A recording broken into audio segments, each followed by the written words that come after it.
రాష్ట్రంలో కార్మికులకు ఇచ్చిన హామీలను అమలు చేస్తామన్నారు వరంగల్ పశ్చిమ కాంగ్రెస్ ఎమ్మెల్యే నాయిని రాజేందర్ రెడ్డి. ఆర్థిక భారంతో కార్మికులు హామీలు ఆలస్యమవుతున్నాయని చెప్పారు. త్వరలోనే హామీలను అమలు జరిగేలా చూస్తామని తెలిపారు. అసెంబ్లీ సమావేశాలు ముగిశాక కార్మికుల హామీలపై దృష్టి పెడతామన్నారు.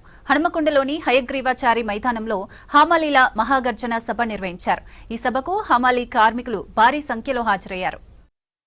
ఎంత అప్పు అయింది, ఎంత మితిగడుతున్నాం, ఎంత ఆందోళన వస్తున్నది, ఎంత ఖర్చు అవుతున్నది అనే దాని మీద క్లుప్తంగా చెప్పడం వల్ల ఇక ఏ ఎమ్మెల్యే కూడా ఫండ్ గురించి ఒక దాని గురించి అడగకుండా దాని మీద లెక్కలు పెట్టి చూపించింది ఓ రోజు పొద్దునకెళ్ళి రాత్రి వరకు.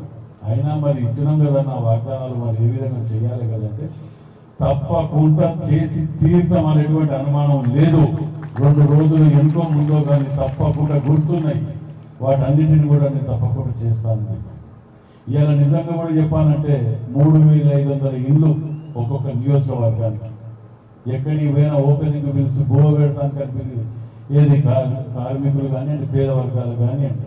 మళ్ళా మార్చి రేపు వచ్చిందంటే మళ్ళీ 3500 ఇండ్లు.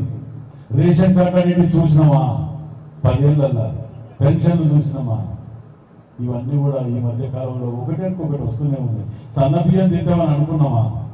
వారి ఆలోచన విధానంలో దగ్గర నుంచి కోణంలో చూసిన వారికి అర్థమవుతుంది. కానీ లేకపోతే అన్ని పార్టీలు అందించినట్టే నిజంగా కూడా నేను గర్వంగా చెప్తా కాంగ్రెస్ పార్టీ గురించి. అందులో ఉన్నందుకు ఏదైనా చేసిందంటే గాంధీ కుటుంబంలో ఇవాళ బ్యాంకులు జాతీయ కాడికెళ్ళి మొదలు పెడితే, ఏ ఊరికి పోయినా ఇందిరమ్మ ఇళ్ల కాడికెళ్ళి మొదలు పెడితే, ఏ స్కీమ్ ఇచ్చినా కులం చూడది, మతం చూడది, ఏ వర్గం చూడది, పార్టీలు చూడదు, ఎలిజిబిలిటీ ఉన్నదా లేదా అనేది చూస్తా తప్ప ఎక్కడ కూడా నా మనసులో పందికొక్కులు తినాలి, దోసుగా తినండి, అధికారం వచ్చింది అని చెప్పి విచ్చలవిడిగా అంత ఇదిగా వదిలిపెట్టిన సందర్భాలు లేవు.